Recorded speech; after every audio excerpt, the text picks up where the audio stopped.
Welcome to the SBI podcast, offering CEOs, sales and marketing leaders ideas to make the number.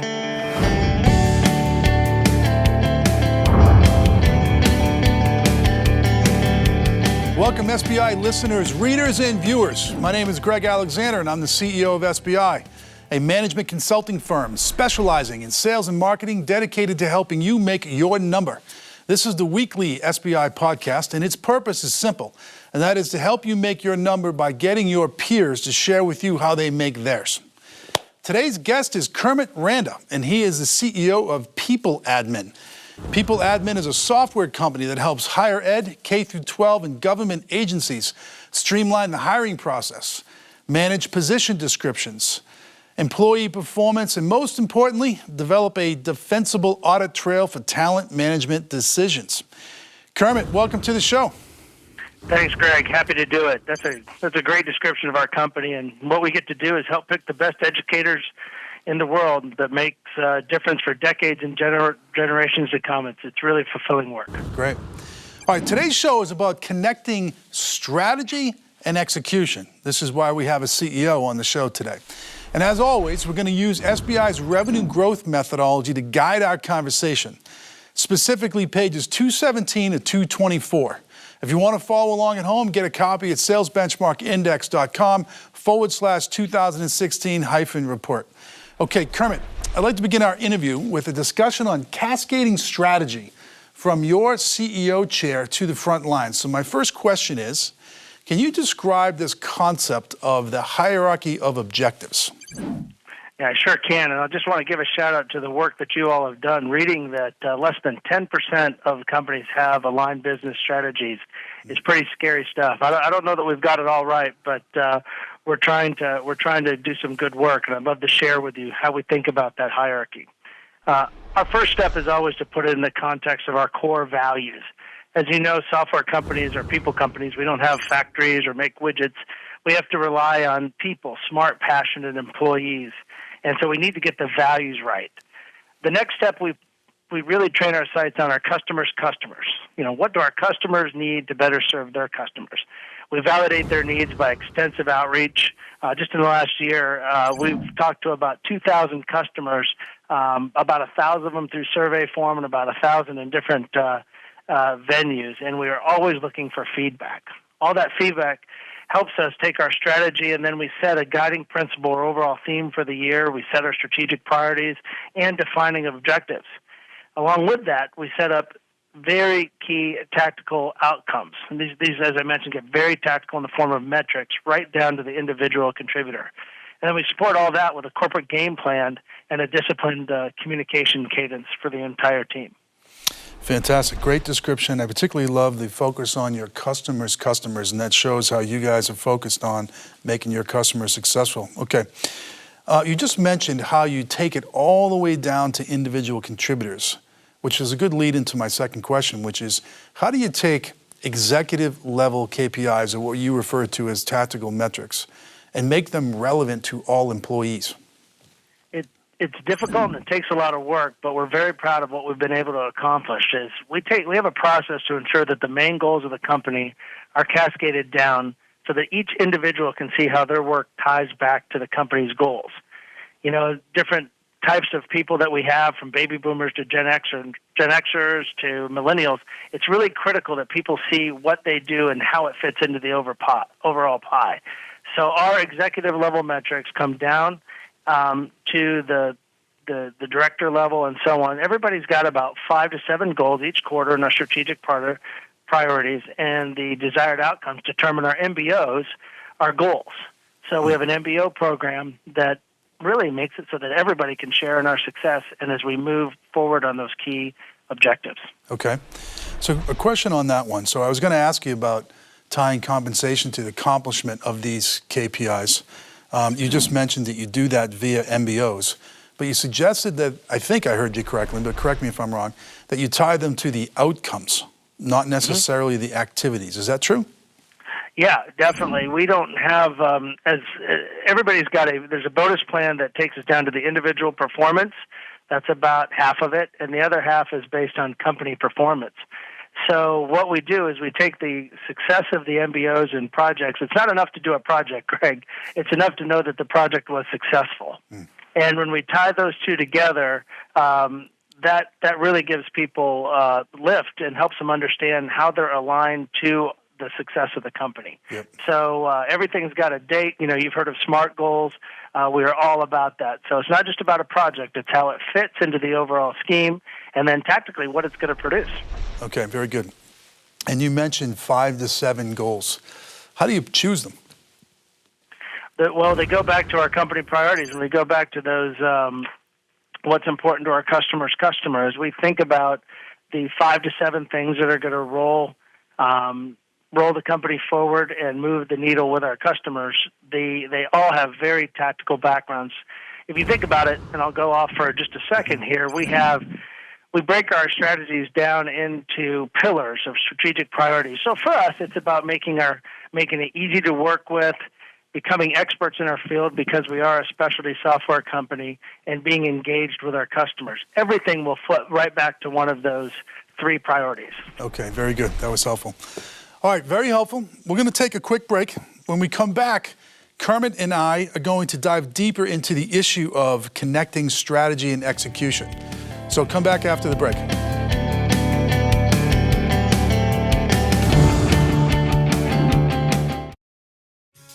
Making your number is hard. Your problems are complex. Complex problems need complex solutions. Introducing the SBI magazine. Read in-depth stories written by award-winning journalists about how your peers have overcome their problems to make the numbers. When you need more than a tweet, social post, or blog article, turn to the SBI magazine. Go to salesbenchmarkindex.com to subscribe.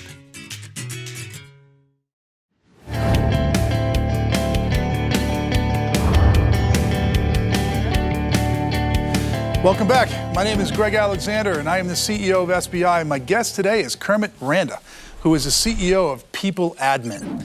Today we are discussing how to connect strategy and execution, and we're using SBI's revenue growth methodology to do it. Specifically pages 217 to 224. If you want a copy, go to salesbenchmarkindex.com/2016-report. Before the break, Kermit and I spoke about creating the hierarchy of objectives, cascading them throughout the organization, and tying compensation to this method. And in Kermit's case, they use the MBO process. During this segment, we're going to discuss what Kermit has learned from this approach. So Kermit, let me dive into this conversation around communication. So what is the communication cadence that you as a CEO and your team follows, and what sometimes people refer to as a meeting rhythm? What is that? How do you follow that? Well, great question. It's really important because if we're going to have MBOs, we have to have a way that everybody can see them all the time and understand how they're aligned, not only to the priority or up their chain, but across the organization. So we have something called what we call a corporate game plan, but it essentially defines the rhythm of the business. Think of it as a calendar of major milestones throughout the year and our focus for each quarter. So first we think about our corporate strategy and our product strategy. Next quarter, we'll think about how to develop our focus on our financial and operational plan. Then the next quarter is focused on our people, right? And then we think about how to, followed by a quarter, to review and assess. So we think about the strategy, moving over to the operational plan, then what people we need to be able to go execute that, and then we figure out how we're doing and we move forward. And we also have underneath that and supported by that game plan a cadence that is very predictable and it keeps everyone connected. A series of monthly operational meetings. So each month we have our MOPS meeting, like I'm sure many of your listeners do. Tagged on to once a quarter, we have a special focus, like I just mentioned. Then we have weekly cross-departmental meetings for our director levels. And then all the way down to daily check-ins for me and my staff, and at the director level with their staff and managers with their teams. So we have a tremendous amount of focus on communication, and it keeps us all moving forward. That's really impressive, and I love the concept of a corporate game plan. And it's not just talk. I mean, you've really thought this out all the way down to daily check-ins, which is great. A follow-up question to this is, you have this calendar that you lay everything out on. You pick themes. It's very structured, which is great. But How do you keep this strategic planning process agile so that it can adapt to the changing marketplace conditions? Yeah, in a way, the answer is in the question, right? Because we have a process for thinking about it and assessing communication throughout the organization, we have these monthly operational check-ins and quarterly business reviews for the executive business team. So each month we're looking at everything to personnel, financial, product performance, and we're a very, very data-driven company, as I alluded to with the surveys. We're constantly measuring, gathering, and we use that data on a decision-making on literally a daily basis. So we keep agile by having the rhythm, and it takes a lot of discipline to keep that rhythm going and lots of touch points. Our weekly operations reviews keep us informed and changes, and right down to suggested weekly articles where people bring in articles about what's happening in the industry and how we might be able to benefit, and we route that through the communications network that I just talked about. So it's exciting, but it takes a lot of work to keep disciplined on that rhythm. Yeah. What I love about your answer is, yes, you have a calendar and it's spelled out for the year, but it's not so rigid that you're waiting a year to make changes. You're meeting on a regular basis, collecting feedback and making changes, which leads me into my third question, which is about collecting and sharing market intelligence. And you just talked about one way that you do that with this survey process, and 2000 is pretty amazing. Our way of thinking is that feedback comes in four forms. There's customer feedback, which you might get with a survey process. There's prospect feedback, which is usually done via win-loss analysis. There's competitor feedback, which sometimes in the software world is handled by the analyst community. And then there's employee feedback, which for a people business like yours is probably pretty important. Do you collect all types of feedback, or is it just customer feedback? And then how do you synthesize all that information and share it with everybody? No, that's a great question. I learned early on in my career that if you only ask customers feedback, you get a very one-sided view. So, for example, if you were to ask DOS customers what they wanted, they wouldn't have thought of Windows. They would have thought of different, blue DOS instead of green DOS. So it's really important that you really spread that out. So the 2,000 data points, those were customer data points, but we absolutely have a very rigorous win-loss process, which we do. And then we also do something else called market pulse surveys into the prospect base, where we try to understand different components of specific issues so we can get really tight on a couple different issues without creating survey fatigue on a lot of different folks. In our world, the competitor database, we've got to go out and get that. We talk that, again, through win-loss, but then also through just talking to folks, trade shows, that sort of research. And then employee, we're actually going through employee survey right now. We gain that data, and you're right, it's absolutely critical because they're the people that are going to put all this information to work. Okay. So as we're leveraging all of that, and we're working way to get more data, our company, part of being in the fabric of our company, everybody knows data is critical and how to use it. And as you know, for a specialty software company, market segmentation, for example, is really, really interesting and important to us and allows us to better achieve that mission of focusing on our customers more. So to achieve the goal of customers, and delivering an amazing client experience or customer experience, we need that data from all forms, and then employees know it's ultimately part of their job to leverage that data to achieve our mission. Yep. One of the reasons why I wanted to have you on the show is because you're sitting in the seat of the CEO, and you're a specialty software company, and your company is so focused on execution. Sometimes, and I'm not saying this is the case for you, but I want you to help me educate the audience, that relentless focus on execution, which is what today's topic is about, connecting strategy to execution, builds silos in an organization. So the sales leader doesn't talk to the marketing leader doesn't talk to the product leader, everybody ignores HR, et cetera, et cetera.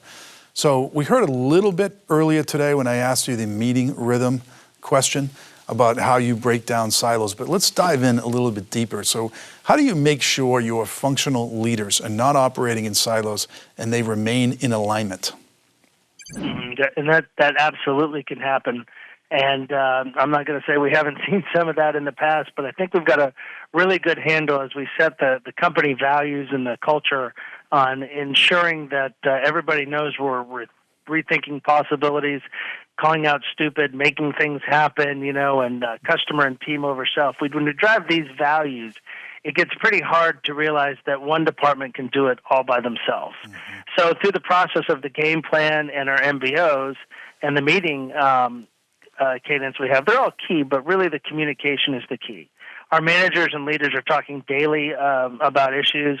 There's lots of cross-functional, interdepartmental collaboration. For example, one of my favorite meetings is a meeting that I don't attend, which I guess is funny in a way, but the director level gets together from all three campuses, leveraging the life-size technology and talking to each other, and they pick 4 or 5 issues that are facing everybody, and they vote, and then they hammer through them for an hour, hour and a half each week. They go through cross-departmental issues, and it's awesome.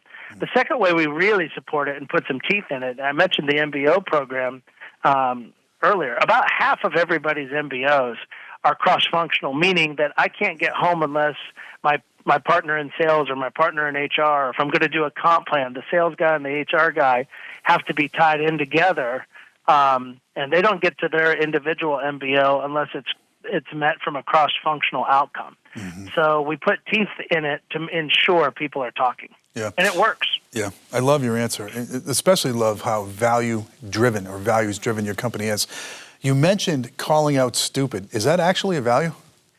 Yeah, that's the one that gets the most attention. So, it's got a great name. To be honest, it's got a little grit to it.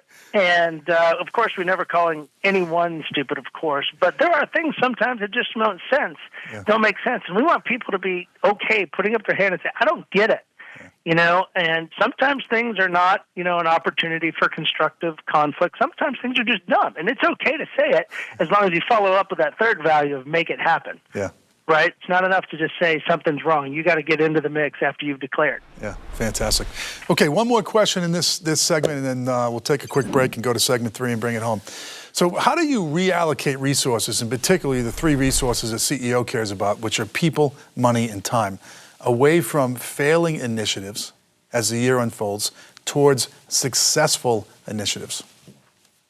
Yeah, we constantly monitor what's working through, again, lots and lots of data. We're a very data-intensive organization. Those business reviews help us keep an eye on those indicators. So we really don't. It makes it easy. If you do the work on the front end on the data, it makes it easier to know what's going on based on data. And we can adjust those MBOs quarterly.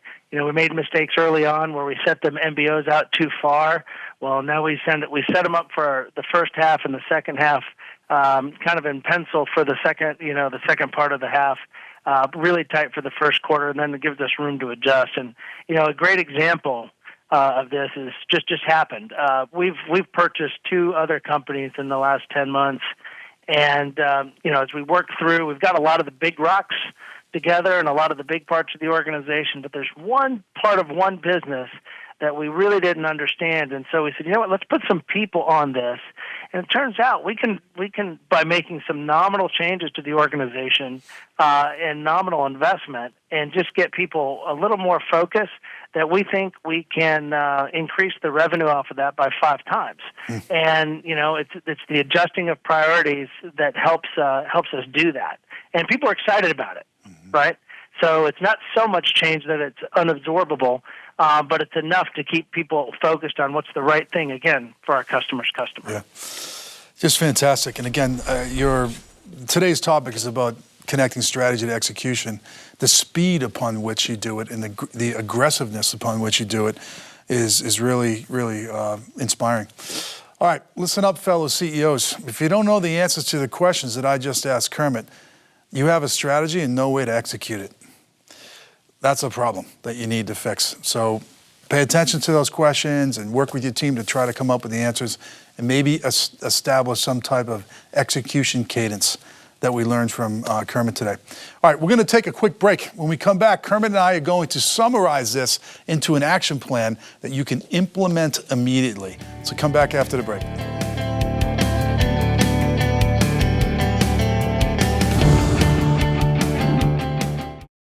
You are watching SBI TV. This is a monthly web TV show featuring guests just like you, executives trying to grow their revenues. Each month, you can peek behind the scenes and watch your peers discuss their strategies for how they make their numbers.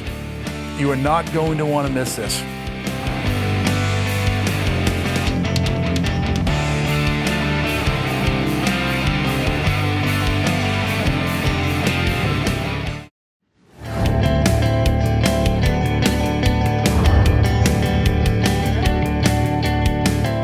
Welcome back. My name is Greg Alexander, and my guest today is Kermit Randa.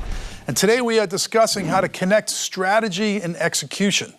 In segment 1 of this show, we discuss how to cascade a strategy throughout an organization. And in segment 2, we discussed how to establish a communication cadence so information flows freely through the company.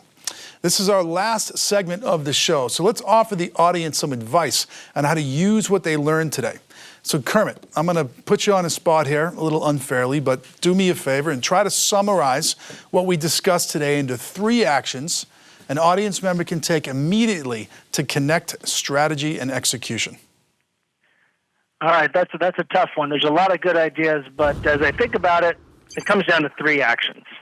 1, you really have to adopt a no-nonsense approach to company core values. These aren't just written on a wall. And I know I personally, a long time ago, thought they were nice to have, but they really need to be linked to that to execution. You need to make sure that those values are driving the behavior that you want. We find as we go through looking at when it doesn't work out with people, there's usually a difference in the values somewhere where we didn't make the right call at hire. So number 1, you got to adopt a no-nonsense approach to the company core values. 2, alignment. Alignment's absolutely critical because once you got the right kind of folks, you need to understand the concept of hierarchy objectives, as you mentioned, but also, as I mentioned before, you have to understand our employees as well as our customers. We've got baby boomers, Gen Xers, Yers, millennials, and they all work here for a purpose, at least at our company. They want to make education better.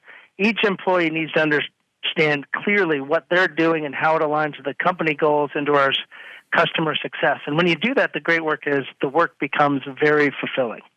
Mm-hmm. And number 3, be a data-driven organization. You know, a lot of people think they are because they have reports, but data drives decision-making and strategy. It lets you know your customers and your market and your prospects, as you mentioned, and your employees. So we spend a lot of time on that, aligning our strategy to it, and always tracking our performance.